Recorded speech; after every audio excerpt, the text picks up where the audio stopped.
மன்றாடுவோமாக. எல்லாம் வல்ல இறைவா, புனிதமிக்க அமர் அன்னையின் பாதுகாப்பின் கீழ் நகர்கின்ற உன் நம்பிக்கையான எங்களுக்கு அருள் புரியும்மை வேண்டுகின்றோம். அவருடைய கனிவான பரிந்துரையால் மண்ணுலகின் தீமைகள் அனைத்திலிருந்தும் நாங்கள் விடுவிக்க பெற்று விண்ணகத்தில் நிலையான மகிழ்ச்சி அடைய தகுதி பெறுவோமாக. உமோடு தூயாவியாய் ஒன்றுக்கு இறைவனாய் என்றென்றும் வாழ்ந்து ஆட்சி செய்கின்ற எங்கள் ஆண்டவரும் உம் திருமகனுமாகிய கிறிஸ்து வழியாக உம்மை மன்றாடுகின்றோம்.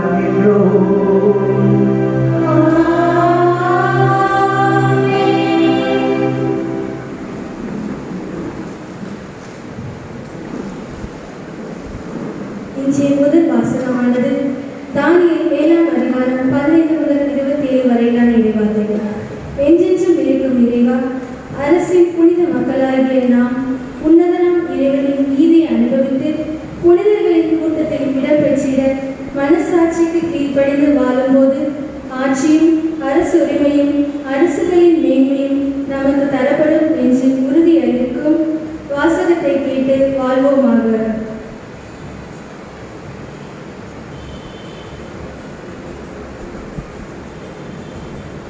முதல் வாசகம்.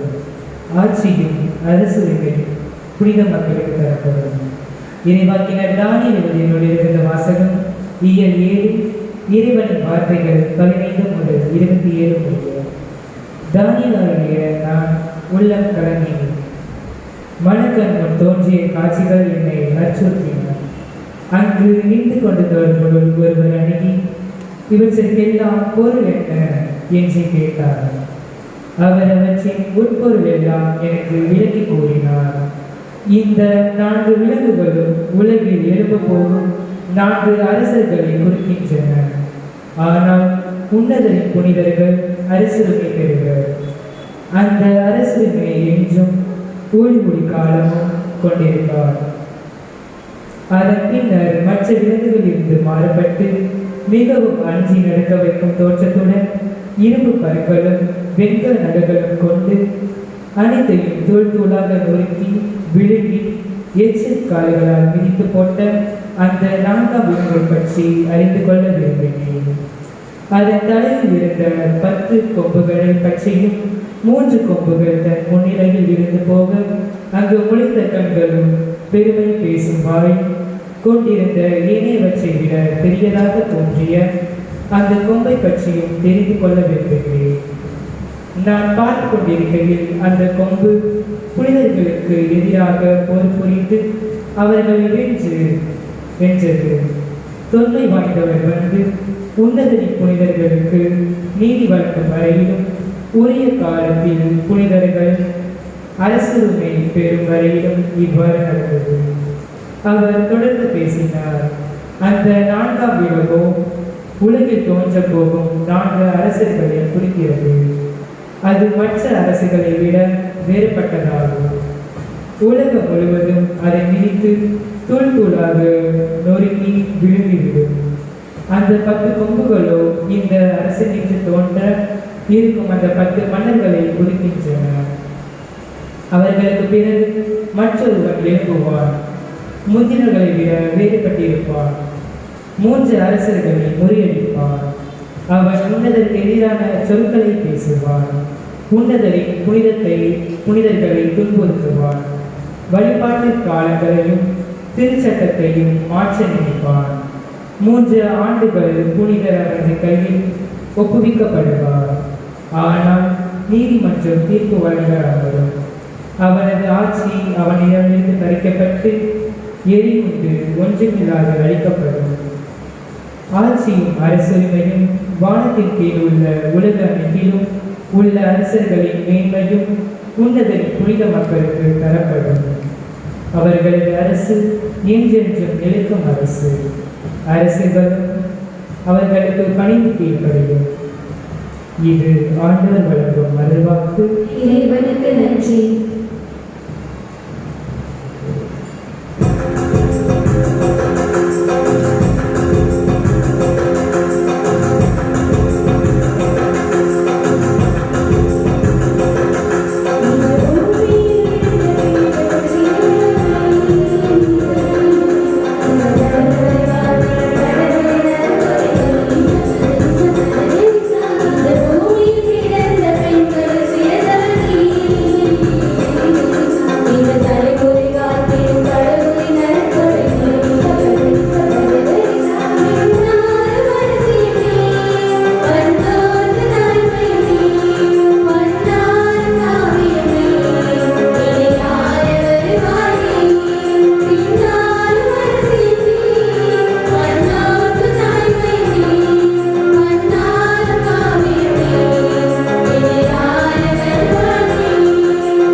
ஆண்டவர்களோடு இருப்பாராக.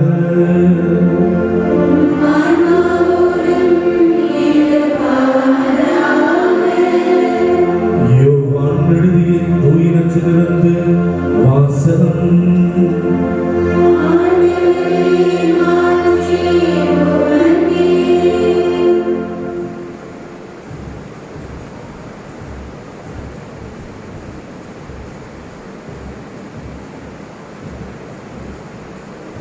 யோவான் நற்செய்தி இயல் 19 இறைவசனங்கள் 25 முதல் 27 முடிய.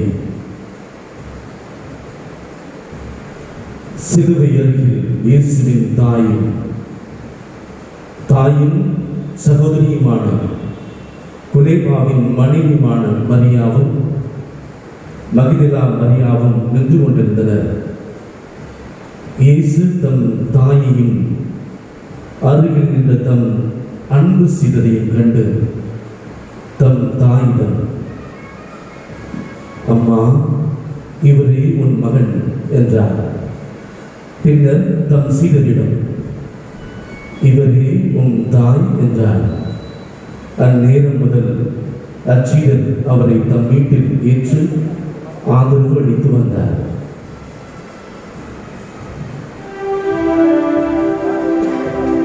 இது ஆண்டவரின் அருள்வாக்கு.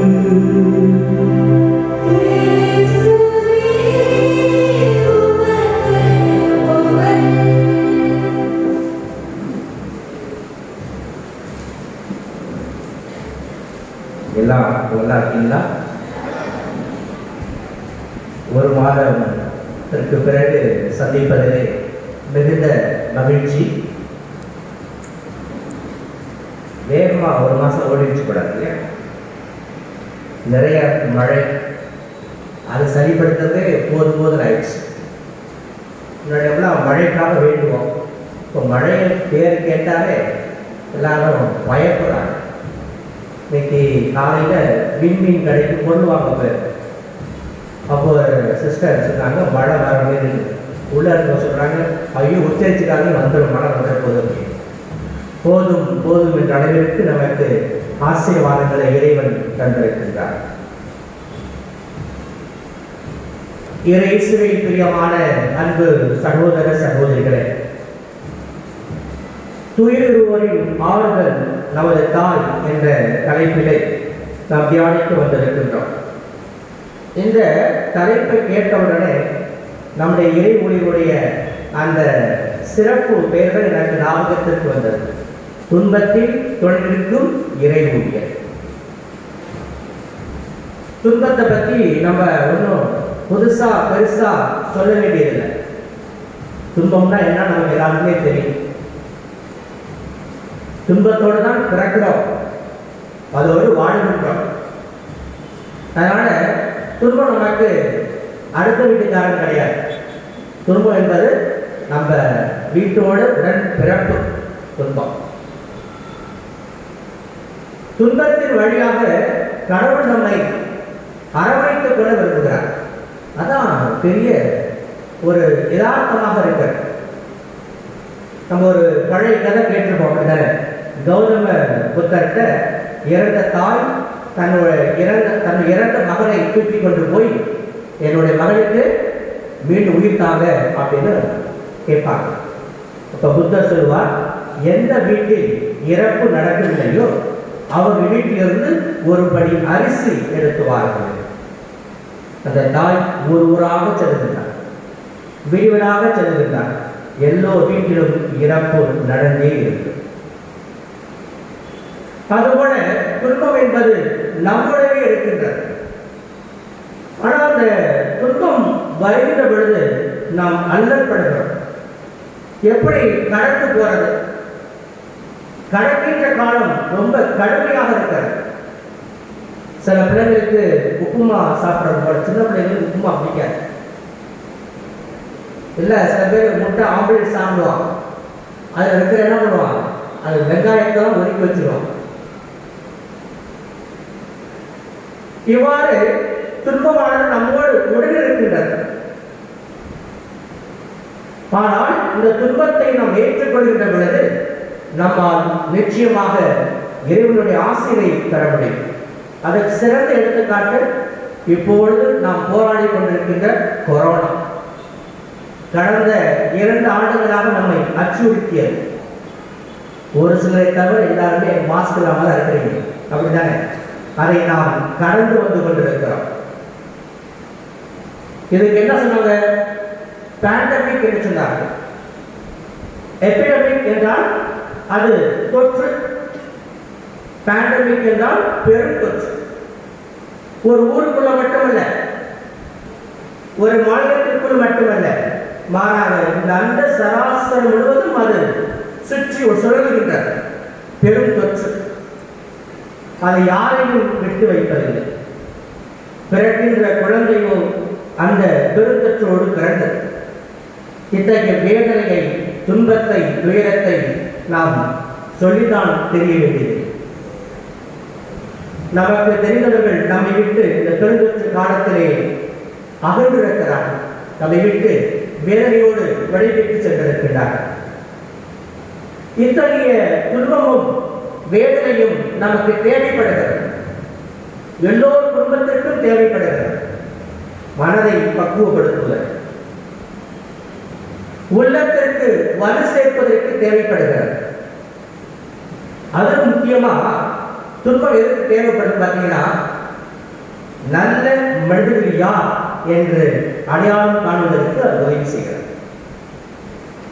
நமக்கு நிறைய கஷ்டம், உடல் நோய் பிரச்சனைகள், பண பிரச்சனை, இப்படி பல்வேறு சிக்கல்கள்லாம் வருகின்ற பொழுது நாமை ஆதரிக்கின்றவர்கள், நமக்கு உறுதுணையாக இருக்கின்றவர்கள், பக்கபலமாக இருக்கின்றவர்களை துன்பம் நமக்கு கற்றுக் கொடுக்கிறது. இன்பத்தில் யார் வேணாலும் பங்கெடுக்கலாம். உங்க பிள்ளைங்களுக்கு பர்த்டே அப்படின்னா நீங்கள் பார்க்கின்ற எல்லா இடங்களும் என்ன பண்ணுவீங்க? சாக்லேட் கொடுப்பீங்க. எனக்கு இன்னைக்கு பர்த்டே, உடனே நான் ஹாப்பி பர்த்டேன்னு சொல்லுவோம். அந்த பிள்ளையை நாம் வாழ்த்தி ஆசீர்வதிப்போம்.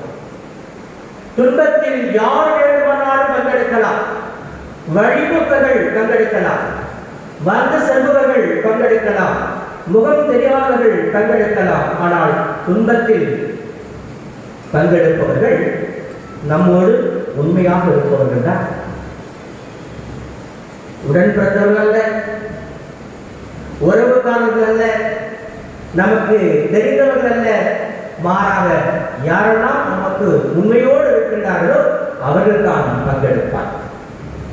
அவங்க எங்க வேணாலும் இருக்கலாம், அமெரிக்காவில் இருக்கலாம், நமக்கு அடுத்த வீட்டில் இருக்கலாம், நமது வீட்டிலே வாழலாம். ஆகவே துன்பம் நல்ல மனிதர்களை அடையாளப்படுத்தும். அப்படின்னா இந்த கன்னிமரியால் விவிலியத்தில் நாம் காணுகின்ற ஒரு நல்ல மனுஷன். எல்லோருக்குமே இந்த கன்னிமரியால் உதவி செய்கிறார். நற்செய்தி எடுத்து பாருங்க, இந்த 4 நற்செய்தியிலும் அவள் அனைவருக்குமே உதவி செய்கிறார். அவருக்கு உதவி செஞ்சவங்க யாரும் நம்ம பார்க்க முடியாது. அன்னை மரியாவுடைய உதவியை பெற்றவர் யார் சொல்ல முடியுமா? சொல்லுங்க பார்ப்போம். யாரெல்லாம் அன்னை மரியாள் உதவியை பெற்றார்கள்? எலிசபெத் அம்மா, காணாவூர் திருமணத்தில் இருந்த அந்த மணமக்களும் அந்த மன வீட்டார்கள். வேற 2 பேர் தானா? முக்கியமான ஒருத்தர் இருந்தாரு. சிஸ்டர் ஏசு கிறிஸ்து. சிஸ்டர் ஜோரா கேட்டு பார்ப்போம். இயேசு கிறிஸ்துவை விட ஒருவர் இருக்கிறார். அவர் யார்? இந்த பக்கம் ரொம்ப அழகா பாடுறீங்க, நல்லா பாடுறீங்க, சந்தோஷமா இருந்துச்சு. சொல்லுங்கப்பா. இந்த பசங்க உட்கார்ந்து, உத்தமஸ்ரீ பசங்க உட்கார்ந்துருக்காங்க. தந்தையாக இறைவன் இல்லையா? இன்ப வளத்தில் நம் முதல் பெற்றோர் விரட்டப்பட்ட பிறகு ஆண்டவர் ஒரு நல்ல பெண்ணிற்காக காத்துக் கொண்டிருக்கிறார். அப்ப உடைய கன்னிமரியான உதவி பெற்றவர் யார்? தந்தையாக இறைவன். எதற்காக? மீட்பை உலகில் கொண்டு வருவதற்காக. எத்தனையோ ஆண்டுகள், இன்னும் அடுத்த மாசம் நீங்க வாசிப்பீங்க, கிறிஸ்துமஸ் இரவில் இருளில் வாழ்ந்த மக்கள் பேரொழியை கண்டார்கள். அப்ப அந்த பேரொழி யார் வழியாக வருகின்றது? இந்த கன்னிமரியாள் வழியாக வருகின்றது. துன்பங்கள், துயரங்கள், வேதனைகள் அனைத்தையும் குறைத்து கொடுப்பதற்கு நமக்கு விண்மீன் வானமின்றி இறங்கி வருகின்றது. அதை எடுத்து தருபவளாக, அதை நமக்கு பெற்று தருபவளாக இந்த கன்னிமரியாள் இருக்கின்றார். துன்பத்தில் துணை நிற்கும் இறையண்டை. அதனால தான் என்ன பண்றோம்? கால் கடுக்க வேளாங்கண்ணிக்கு நடந்து போறோம். சென்னைக்கு ஜெபமாலை உருட்டுறோம், அப்படிதானே? வாரந்தோறும் இந்த கன்னிமரியாளுக்கு நவநாள் நடக்கின்றோம். மாதந்தோறும் அவளுக்கு திருவிழாவை கொண்டாடுகிறோம். பல பேர் அதை சொல்லியிருக்கேன். ஒவ்வொரு மாசம் மாதாவுக்கு ஒரு திருவிழா. ஒரு நூலை வெளியிட்டிருக்கோம் இல்லையா, பேரு பெற்றது. முதல் சனிக்கிழமை என்று ஒவ்வொரு மாதாவை பற்றி நான் பேசியிருக்கிறேன், உங்களுக்கு நினைவிருக்கலாம். இவ்வாறு இந்த கன்னிமரியாள் எல்லா நிலையிலும் நம்மோடு பயணித்துக் கொண்டிருக்கிறார். நமக்கு ஒரு தாய் இருக்கின்றார். அவள் இன்பத்தில் மட்டும் நமக்கு பங்கெடுப்பவள் அல்ல, மாறாக துன்பத்தில் நம்மோடு துணை இருப்பவள். அந்த துன்பத்திலிருந்து விடுதலைப்படுவதற்கான சாத்திய கூறுகளை எடுத்து வைப்பவள். அதுதான் சிறப்பு. கெத்செமனி தோட்டத்தில் நம் ஆண்டவர் அந்த இரவிலே பிடிபடுகிறார். அது என்ன நடந்துச்சாங்க? அங்கிருந்து அனைத்து சீடர்களும் இயேசுவை விட்டுவிட்டு, நிராயுதபாணியாக விட்டுவிட்டு ஓடிவிட்டார். நம்ம ஊர்ல சொல்லுகின்ற வார்த்தை, துண்டக்கான புதிய காலம், ஓடியாச்சு. அதுக்கு கொஞ்ச நேரத்துக்கு முன்னாடி என்ன பண்ணாங்க? இராவுணவை கொண்டாடினாங்க. நல்ல சாப்பாடு, அதில் பங்கெடுத்து கொண்டார்கள். ஆனால் இயேசுவுக்கு ஒரு துன்பம் வருகின்ற பொழுது அவர்கள் ஓடி விட்டார்கள். ஆனால் கன்னிமரியாள் அவ்வாறு செல்லவில்லை. இயேசுவின் பின் சென்றார். நம்பிக்கைக்குரியவளாக திகழ்ந்தார். இப்ப வாழ்க்கையில் மிக முக்கியமானது நம்பிக்கை தான். நல்ல நண்பர்களை, நல்ல மனிதர்களை இந்த உலகம் தேடிக்கொண்டிருக்கிறது. அவர் எப்படிப்பட்டவர்கள்? பொருளுக்கு ஆசைப்படாதவர்கள். அவர் எப்படிப்பட்டவர்கள்? பாராட்டிற்கு ஆசைப்படாதவர்கள். அவர் எப்படிப்பட்டவர்கள்? மற்றவருடைய எந்த விதமான பதவிக்கும் ஆசைப்படாதவர்கள். நல்ல மனிதர்களுக்கு என்ன தெரியும்? உதவி செய்ய மட்டும்தான் தெரியும், வேற ஒண்ணுமே தெரியாது. நாம் வீழ்ந்து கிடந்தால் நமக்கு கரம் கொடுத்து தூக்கி விடுவார். நாம் சோர்ந்து போயிருந்தால் நமக்கு ஆறுதல் கூறுவார். ஆறுதலுக்கு நிறைய வழி இருக்குது, அப்படிதானே? நம்ம வீட்டை தேடினா வரணும் தெரியாது, தேவையில்லை. கொரோனா காலம் நம்ம கற்றுக் கொடுத்திருக்கிறது. ஓவர் போன் இல்லையா? நிறைய கருத்துக்களை நாம் பரிமாறிக்கொள்கின்றோம். அவர்களுக்கு நம்பிக்கையை விதைக்கின்றோம். அவர் துன்பம் நல்ல மனிதர்களாக நம்மை உருவாக்குகின்றது.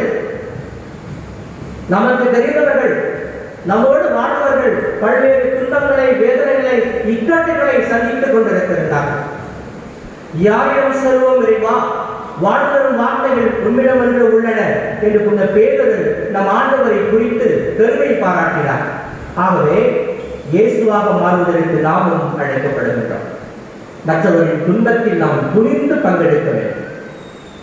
அதனால்தான் அன்னை தெரேசாவை நாம் கொண்டாடுகின்றோம். ஏனெனில் அவள் தனக்கென்று மட்டும் வாழாமல் பிறருக்காகவே தன்னை அர்ப்பணித்துக் கொண்டார். எத்தனை வேதனை வந்தாலும் நாம் துணிவோடு முன் செல்ல வேண்டும், பின்வாங்க கூடாது. உண்மை என்று தெரிந்தால் துணிந்து போராட வேண்டும். அவ்வாறு துணிந்து போராடுகின்ற பொழுது நாம் மட்டும் போராடவில்லை, நம்மோடு இயேசுவும் போராடுகிறார். நமது தாய் அமர் அன்னை நமக்காக பரிந்து பேசுகின்றார். ஆகவே அன்புக்குரியவர்களை, துன்பத்தை கண்டு அச்சமடைய வேண்டாம். துன்பத்தை எப்படி இருக்கணும்? நம்ம மகிழ்ச்சியோடு ஏற்றுக்கொள்ள வேண்டும். நீங்க இந்த தவ காலத்தில் வாசிப்பீங்க, இயேசுவின் தோளில் சிலுவை சுமத்தப்பட்ட பொழுது ஆண்டவர் சொல்றார், அதை புத்தி செய்து அந்த சிலுவையை ஏற்றுக்கொள்கிறது. பயப்படல. யூதர்கள் வருகைக்காக காத்துக் கொண்டிருக்கிறார், சிலுவைக்காக காத்துக் கொண்டிருக்கின்றார். முள்மணி தரிக்கப்படுகின்ற பொழுது அவர் வேதனைப்படவில்லை. இவற்றின் வழியாக என் மக்களை நான் மீட்டெடுக்கப் போகிறேன் என்ற எண்ணம் மட்டும் அவரை விளைந்திருந்தார். அப்ப துணிவை நாம் கற்றுக்கொள்கிறோம். ரொம்ப தூரம் போக வேண்டாம். ஒரு பாரதர் ஜான் பீட்டர் அவருடைய நூல் நமக்கு அத்தகைய ஆக்கத்தை தருகிறார். வாழ்வு நாம் துணிவோடு வாழ்கின்ற பொழுது நம்மால் பல நல்ல செயல்களை செய்ய முடியும். பெருசா செய்ய தேவை கிடையாது. ஒரு 6 நாள் வார்த்தை போதும், நல்ல ஒரு வார்த்தை போதும், நம்மளுக்காக ஜெபிக்க சொல்ல வார்த்தை போதும். இவ்வாறு மற்றொரு துன்பத்தில் என்னால் முடிந்தளவு நான் பங்கெடுக்கின்ற பொழுது அந்த மகிழ்ச்சி நமக்கு மிகவும் மேலானது.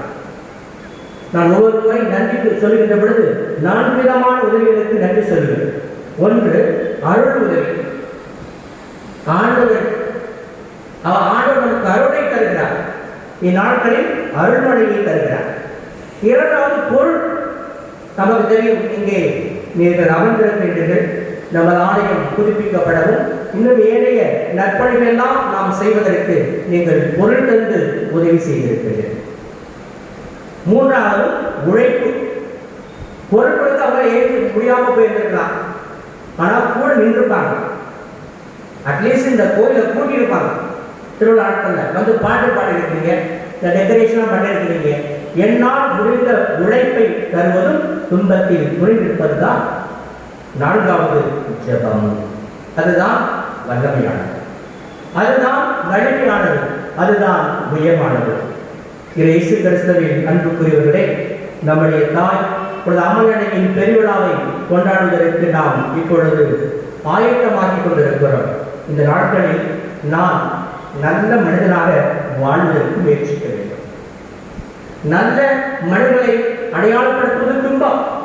ஆனால் அதே நேரத்தில் நல்ல மனிதனாக நான் வாழ்கின்றேனா, மற்றவரின் துன்பத்தில் நான் பங்கெடுக்கின்றேனா, எவ்வாறு கொண்ட கன்னிமரியால் தந்தை இறைவனுக்கு கரம் கொடுத்தாரோ, எவ்வாறு கொண்ட கன்னிமரியால் மணமக்களின் வாழ்க்கையில் மகிழ்ச்சி விதைத்தாரோ, எவ்வாறு கொண்ட கன்னிமரியால் இயேசுவின் பாவியில் துணிவுடன் பயணித்தாரோ, எவ்வாறு கன்னிமரியால் இயேசு விண்ணகம் சென்ற பிறகு அவருடைய திருத்தூதர்களை அரவணைத்துக் கொண்டாரோ, அதுபோல நானும் என் குடும்பத்தில், என்னுடைய அன்பியத்தில், என் பங்குதளத்தில், என் ஊரில் நான் நம்பிக்கை விதைக்கின்ற தாயாக, துன்பங்களை ஏற்றுக்கொள்கின்ற தாயாக இருக்கின்றன என்பதை நாம் அலசி ஆராய்ந்து பார்ப்போம். அதற்கான ஆற்றலை, அதற்கான ஆசிரை, அதற்கான பரிந்துரையை இத்திருப்பலில் மன்றாடுவோம். நிச்சயமாக நமக்கு ஒரு தாய் இருக்கின்றால் அமலனை, அவள் நமக்காக தொடர்ந்து ஆஸ்வதிப்பால். நாம் துன்பத்தில் துணிருக்கின்ற ஊழிகளாக மாறிட இத்திருப்பலி நமக்கு உதவி செய்வதாக. ஆமென். எழுந்து நின்று நம்முடைய இதய ஆவல்களை, உள்ள கிடைக்கவில்லை எதிர்கால திட்டங்களை, குறிப்பாக துன்பத்தில் வீழ்ந்து கிடக்கின்ற மக்களுக்கு நம்மால் என்ற உதவிகளை செய்திட இறைவன் அருள் வழங்க வேண்டும் என்று அவரை நோக்கி மன்றாடுவோம்.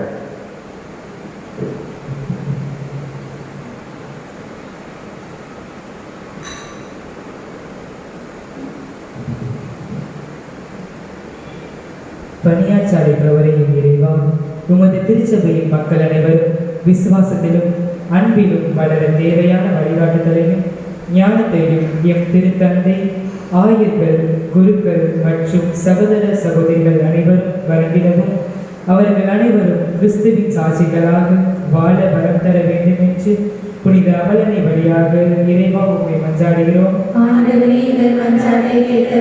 வழிகாட்டும் மொழியை எம் இறைவா, எங்கள் ஊரின் இளைஞர்கள், இளம்பெண்களை ஆசீர்வதித்து அவர்களுக்கு நல்லதொரு வேலைவாய்ப்பையும் ஒளிமயமான எதிர்காலத்தையும் அளித்து உம் திருமகன் எங்கள் ஆண்டவருமாகிய இயேசு கிறிஸ்துவை நாங்கள் வாழ்வில் முன்னுதாரணமாக கொண்டு வாழ்வதற்கு வேண்டிய வரம் வேண்டும் என்று புனித அமலனை வழியாக இறைவா உம்மை மன்றாடுகின்றோம்.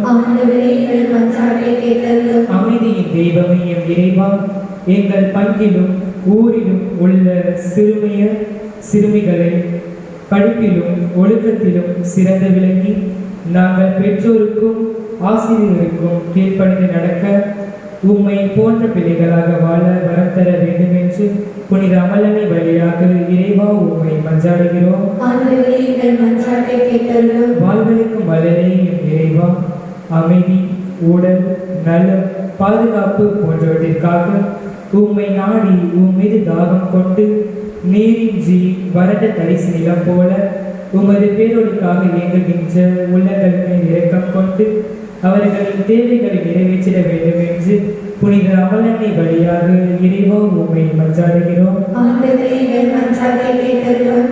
எங்கள் நல்ல ஆயனாம் எம் இறைவா, எங்கள் பங்கின் பாதுகாவலை பெருவிழாவை கொண்டாடும் எங்களை ஆசீர்வதித்து எங்கள் குடும்பத்தின் புனித தன்மைக்கும் உறவுக்கும் ஒற்றுமைக்கும் எதிராக இருக்கும் எல்லா தீய சக்திகளை முறியடித்து குடும்பங்களிலே அன்பும் அமைதியும் ஒற்றுமையும் சமாதானமும் நிலைபெற்று குடும்பங்கள் திருக்குடும்பத்தின் தன்மை கொண்டு வாழ அருளாசிர் அளித்திடவும் பிரிந்திருக்கும் குடும்பங்களை ஒன்று சேர்த்திட வேண்டும் என்று புனித அமலனை வழியாக இறைவா உம்மை மன்றாடுகிறோம். ஆண்டவரே, எங்கள் மன்றாட்டை கேட்டருளும்.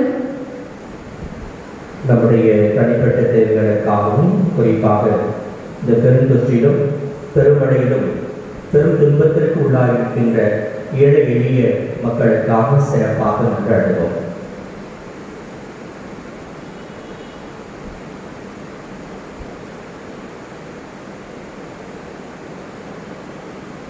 அன்பின் ஆண்டவரே, எம்மோடு என்றும் பயணிப்பவரை, எமது இதயங்களுக்கு ஆற்றலையும் ஆசிரியையும் பொழிபவரை, இதோ எமது தேவைகளை ஜெபமாக நோக்கி எழுப்பியுள்ளோம்.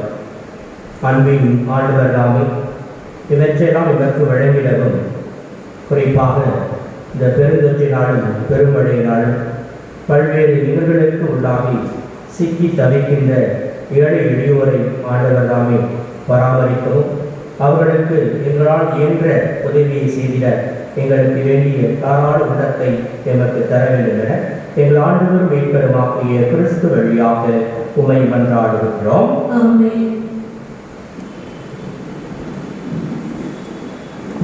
Thank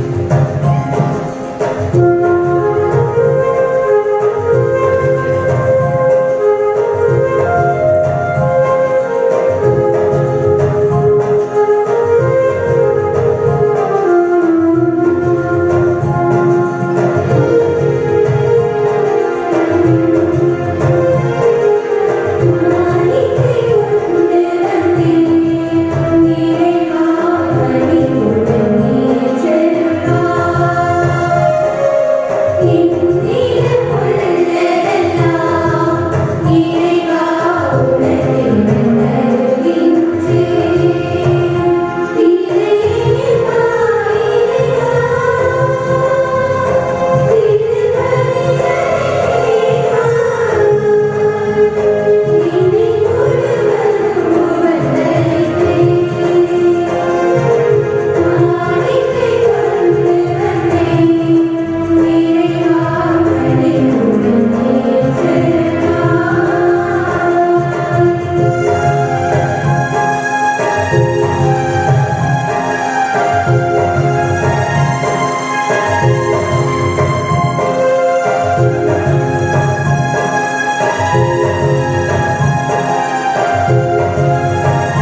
எல்லாம் தந்தையாக இவனுக்கு ஏற்றதாகும்படி கொண்டாடுங்கள்.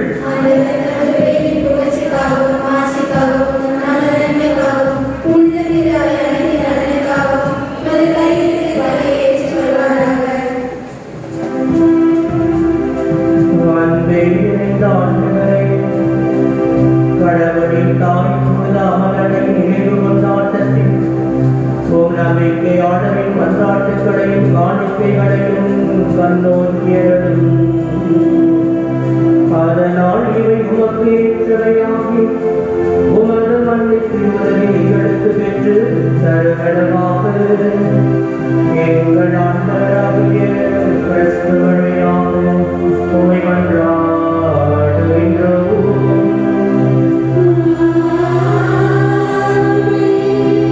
ஆண்டவர் உங்களோடு இருப்பாராக.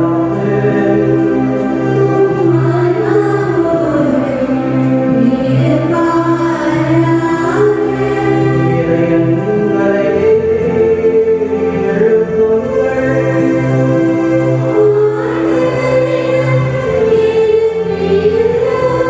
நம் இறைவனாகிய ஆண்டவருக்கு நன்றி கூறுவோம்.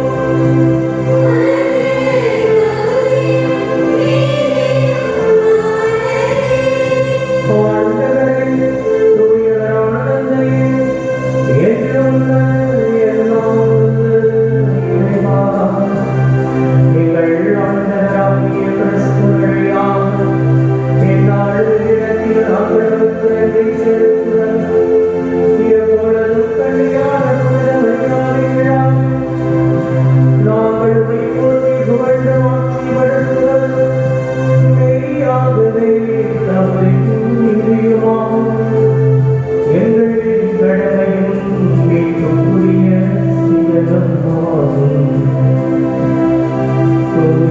தூயாவிகளித்ததால் அதனை உடைய ஒரே திருமகளைத் தடுத்தால் தமது கனிவையின் மாட்சி நிலைத்தென்று நிலையான மொழியாகிய எங்கள் ஆண்டவர் இயேசு கிறிஸ்துவை உலகுக்கு அளித்தருளினார். அவர் வழியாக உமது வாழ்வை வாழ்வதற்கு வருகின்றனர். கருணை தாங்குவோர் உம்மை வழிபடுகின்றனர். பரிகாரம் செலுத்துவோர் உம் திருமண் நடத்துகின்றனர். வானங்களும் அவற்றுள்ள ஆற்றல்களும் சேராகிங்களும் ஒன்று கூடி அர்ப்பணித்து கொண்டாடுகின்றனர்.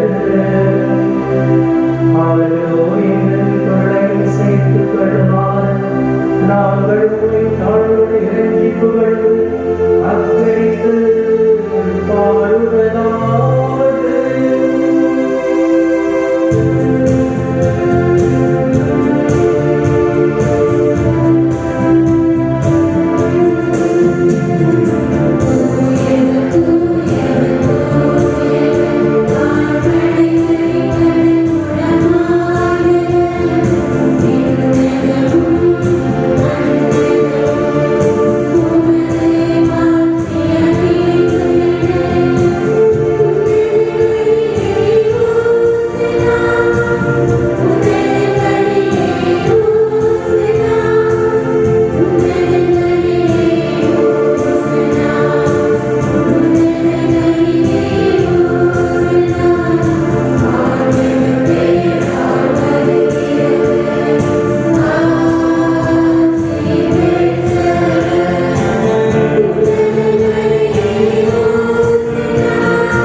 ஆண்டவரே, நீர் மெய்யாகவே தூயவர், தூய்மை அனைத்திற்கும் ஊற்று. ஆகவே உங்களுடைய ஆவியை பொழிந்து இக்காணிக்கைகளை தூய்மைப்படுத்துவதை வேண்டுகின்றார். இவ்வாறு எங்கள் ஆண்டவர் இயேசு கிறிஸ்துவின் உடலும் இரத்தமுமாக எங்களுக்கு இவை மாறுபடமாக. அவர் பாடுபட உடன் கணிந்து தம்மை கையளித்த போது அப்பத்தை எடுத்து நன்றி செலுத்தி அதை பிட்டு தம் சீடர்களுக்கு அளித்து கூறியதாவது: அனைவரும் இதிலிருந்து பெற்று உண்ணுங்கள், ஏனெனில் இது உங்களுக்காக கையளிக்கப்படும் என் உடல்.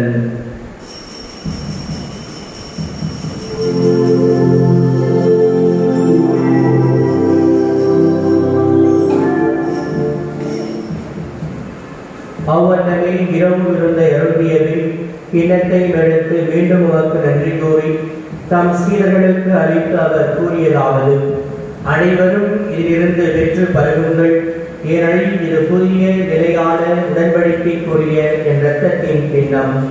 இது பாவ மன்னிப்புக்கென்று உங்களுக்காகவும் பலருக்காகவும் சிந்தப்படும். இதை என் நினைவாக செய்யுங்கள்.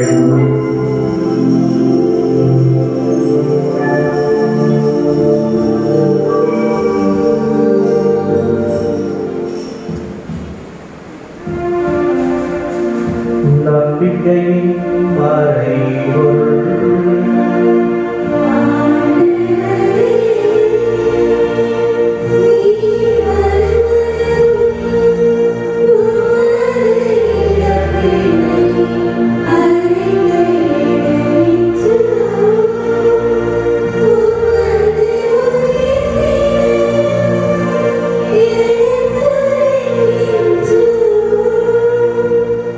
ஆகவே ஆண்டவரை, நாங்கள் கிறிஸ்துவின் இறப்பினையும் உயிர்ப்பினையும் நினைவு கூர்ந்து வாழ்வதற்கு அப்பத்தையும் மீட்பளிக்கும் கிண்ணத்தையும் நமக்கு ஒப்புக் கொடுக்கின்றோம்.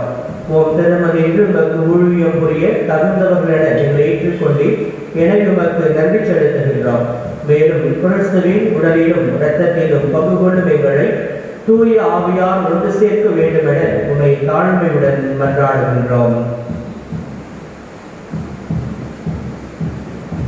ஆண்டவரே, உலகெங்கும் வரையறுக்கும் திரு அவையை இந்த ஒருத்தருடன் பெற்றதன் பிரான்சிஸ் சுவாமி எல்லா திருடையோடும் திரு அவையை நன்றியும் நிறைவு செய்தோம்.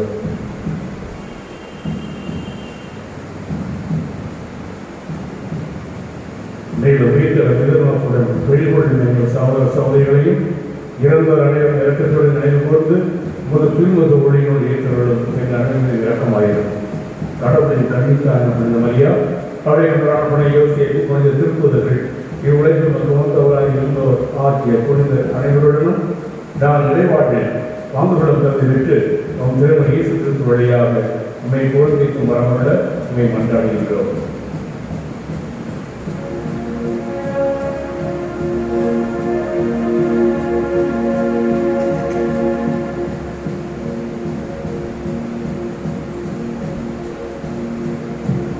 இவர்களியாகும் இவரோடு எல்லாம் வல்ல இறைவனாகிய தந்தையே, தூய ஆவியாரின் ஒன்றிப்பின் எல்லா புகழும் காட்சியும் என்றென்றும் உமக்கு உரியதே.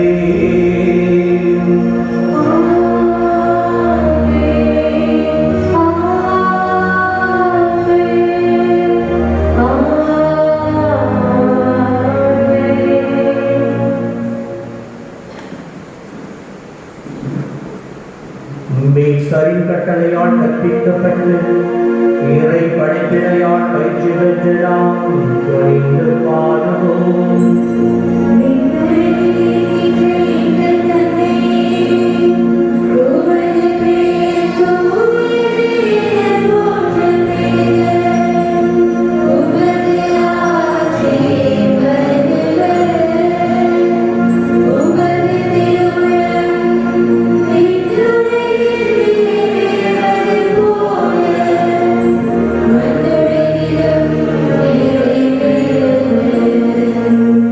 Amen.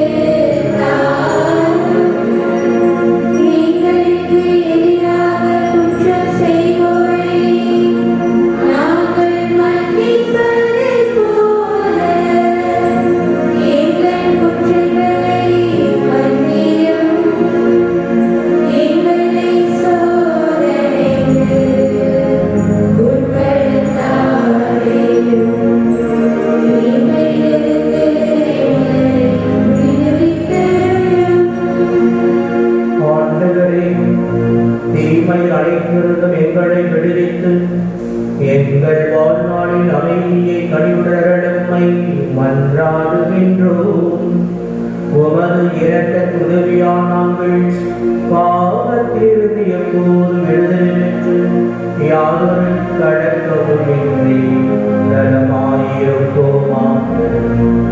நாங்கள் நோக்கியிருக்கும் பேரின்பத்துக்காகவும் எம் மீட்பராம் இயேசு கிறிஸ்துவின் வருகைக்காகவும் காத்திருக்கின்றோம். ஆட்சியும் வல்லமையும் மாட்சியும் என்றென்றும் உமதே. ஆண்டவரே இயேசு கிறிஸ்துவே, அமைதியை உங்களுக்கு விட்டு செல்கிறேன், என் அமைதியை உங்களுக்கு அனுப்பினேன் என்று உம் திருத்தூதர்களுக்கு மொழிந்தீரே.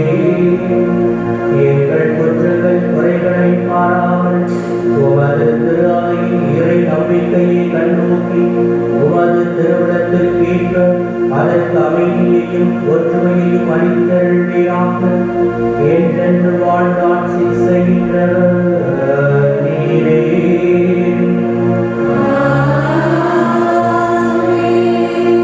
இறைவர்களும் அமைதிக்காக கண்களை மூடி ஜெபிப்போம். துன்பத்தில் துணைநிற்கும் ஆண்டவர் நம்முடைய உள்ள வேதனைகளை இல்ல சிக்கல்களை நீக்கி நமக்கு முழுமையான விடுதலையும் நம்பிக்கையையும் சந்தோஷத்தையும் சமாதானத்தையும் அருள்வாராக. நாம் வேண்டுகின்ற விரும்புகின்ற நிம்மதியை, நிறைவை, மகிழ்ச்சி இறைவன் நமக்கு தந்து ஆசீர்வதிக்கட்டும்.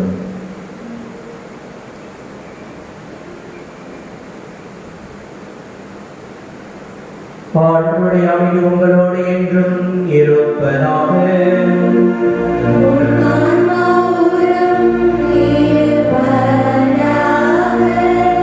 ஒருவருக்கொருவர் சமாதானத்தை அறிவித்து மகிழ்வோம்.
இதோ நம் ஆண்டவர் இயேசு கிறிஸ்து, இவரை நமது துன்பத்தில் துணை நிற்கும் இரக்கமிருந்த இறைவனின் திருமகன்.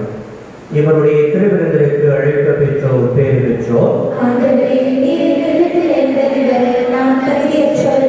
ஆனால் ஒரு வார்த்தை மட்டும் சொல்லியருளும், எனது ஆன்மா நலமடையும். கிறிஸ்துவின் பொருளும் தத்துமை காத்து நமக்கு நிறைவாழ்வை அருள்வதாக.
இயேசுவில் பிரியமான சகோதர சகோதரிகளே, அன்பு உறவுகளே, புனித அமல அன்னையினுடைய பிள்ளைகளே,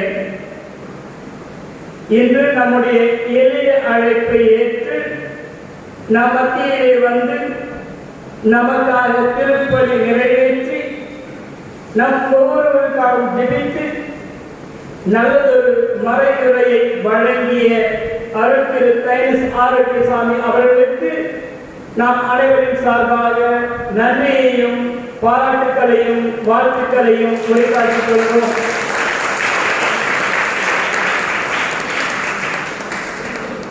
துயரோரின் ஆறுதல் அன்னை.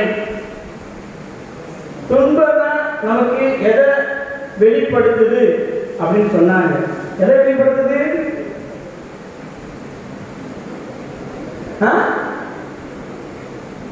சத்தத்தை காணும். பல தூங்கிட்டீங்களா? மறைவரை இருக்கும்போது ஐயோ நம்மை அது அடையாளப்படுத்துகிறது என்று சொன்னார். அப்படிதானே? துன்பத்தில் இறைவனை காணலாம். நிறைய பைபிள் கொட்டேஷன்லாம் நேர்களுக்கு காமிச்சாங்க. நம்முடைய இறைவனுடைய ஜான்பியை பற்றி சொன்னாங்க. திருமணத்தின் போது நீங்க வாக்குறுதி கொடுக்கிறீங்க, இன்பத்திலும் துன்பத்திலும் உடல் நலத்தில் நோயிலும் நான் உனக்கு பிரமாணிக்கமாக இருந்து என் வாழ்நாளெல்லாம் உன்னை நேசிக்கவும் மிதிக்கவும் வாக்களிக்கிறேன். அப்படிதானே? அதான் துன்பம், அதான் வாழ்க்கை இல்லையா? இந்த துன்பம் விட்டு எப்ப விளங்கும் அப்படின்னு காத்துட்டு இருக்கோம் இல்லைங்களா? மனிதனுடைய வாழ்க்கையிலே துன்பமின்றி இன்பம் ஏது, வேதனையின்றி வெற்றி ஏது, அன்னை இருக்கையில் நமக்கு ஏது துன்பம்.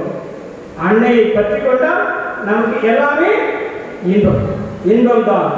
எனவே தந்தை அவர்களுக்கு நம்முடைய நன்றியை பாராட்டு தெரிவிப்பதோடு அவரை கௌரவிக்கும் விதமாக இப்போது அவருக்கு பொன்னாடை போற்றப்படுகிறது.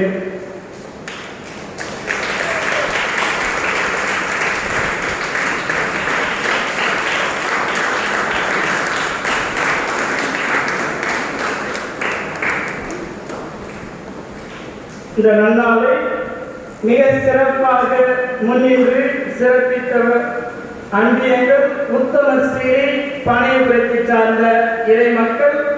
அவர் ஒவ்வொருவருக்கும் நம்முடைய நன்றியையும் பாராட்டுக்களையும் வாழ்த்துக்களையும் உரித்தாக்கிக் கொள்வோம். ஏனென்றால் நாம் அருகாமையில் இருக்கின்றோம், அவர் சற்று தொலைவில் இருக்கின்றார்கள். இருந்தாலும் அவர் சிரமம் ஏற்படுத்தி இங்கு வந்து இந்த நிகழ்ச்சியை கலந்து கொண்டு இன்றைய தினத்தை சிறப்பாக சிறப்பித்திருக்கிறார்கள். எனவே அவர்களுக்கு மீண்டும் ஒரு முறை நம்முடைய நன்றியை பாராட்டுகிறோம். இப்பொழுது நம்முடைய உதவி பங்கு தந்தை அவரை கௌரவிக்கும் விதமாக அவருக்கு பொன்னாடை போற்றப்படுகிறது.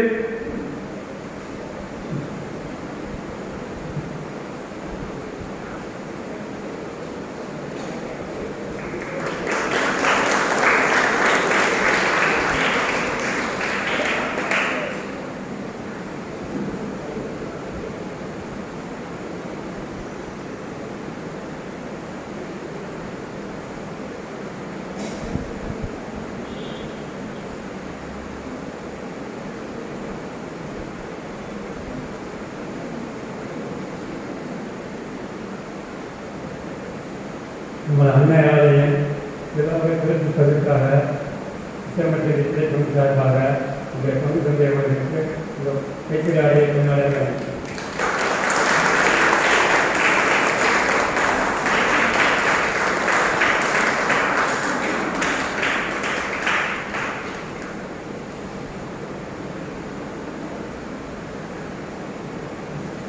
இறைசுவில் பிரியமான கமலாசிரமம் பங்குமக்களே,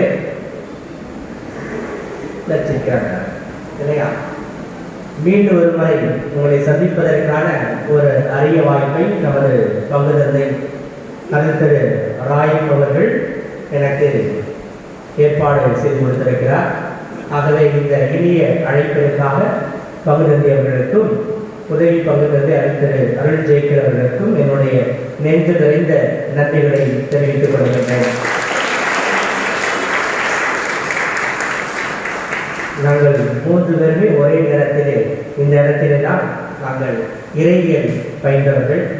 ஆகவே ஜெய்கர் தம்பியவர்கள் எனக்கு சீனியர், அல்லது இந்த ராய்க்கு எனக்கு சூப்பர் சீனியர். நான் ஃபஸ்ட் இயர்னா அவங்க செகண்ட் இயர், அவங்க தேர்ட் இயர். இவர்களெல்லாம் நாங்கள் ஒரே நேரத்தில் மாணவர்களாக இருந்தோம். இன்று அருள் தம்பியர்களாக இதே இந்த புனிதமிக்க பீடத்திலே வழி நிறைவேற்றி வைத்து பெருமைப்படுகின்றோம். அவங்களுடைய பணி சிறக்க தொடர்ந்து நம்மால் எங்கள் உயிர்களை தருவோம். நமது பங்கு மேலும் பலப்படுத்தட்டும். இரு ஜெபத்திற்காக எழுந்திருப்போம். ஆண்டவர் தம் அடிமையின் தாழ்நிலையை கண்ணோக்கினார். இதோ எல்லா தலைமுறையினரும் என்னை பேறு பெற்றவர் என்பர். நன்றி இரக்கமே நிறைந்த ஆண்டவரே, மெய்ப்படைக்கும் அருளடையாளத்தால் ஊட்டமேற்ற நாங்கள் உம்மை தாழ்மையுடன் வேண்டுகின்றோம். கடவுளை பெற்றெடுத்த புனித கன்னிமரியாகி இறைவன் போற்றி பெருமைப்படுத்தும் நாங்கள் என்றும் அது மீட்பின் பயனை அனுபவிக்க தகுதி பெறுவோமாக. எங்கள் ஆண்டவராகிய கிறிஸ்து வழியாக உம்மை மன்றாடுகின்றோம்.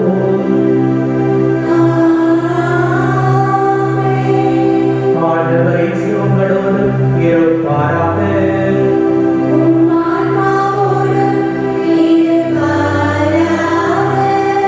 எல்லாம் வல்ல இறைவன் தந்தை மகன் தூய ஆவியார் உங்களை ஆசீர்வதிப்பாராக.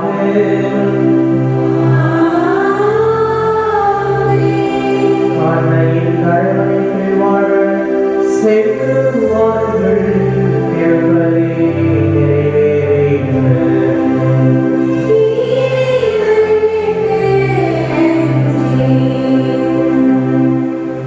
அன்பிற்க சகோதர சகோதரிகளே, நாளைய தினத்தை சிறப்பிக்க இருக்கக்கூடியவர்கள் திருவளச்சோலை மற்றும் இயேசுவின் கண்மணிகள். நாளைய தினத்திலே நமக்கு வந்து திருப்பலி நிறைவேற்றி திருப்பலியோடு இணைந்து குணம் அளிக்கும் வழிபாடை நடத்த இருக்கின்றவர் அருட்திரு ரொசாரியோ இளம் குறுமட அதிபர் கடலூர். எனவே இறைமக்கள் அனைவரும் கலந்து கொண்டு உள்ள உடல் நலனுக்காக ஜெபித்து குடும்பத்தில் ஒற்றுமையும் சமாதான உலக ஜெபிக்குமாறு அன்போடு அழைக்கப்படுகிறீர்கள். இறைமக்கள் அனைவரும் நாளை மாலை நடைபெறுகின்ற திருப்பலியை கலந்து கொள்ளுமாறு மீண்டும் உங்களை அன்போடு அழைக்கின்றோம்.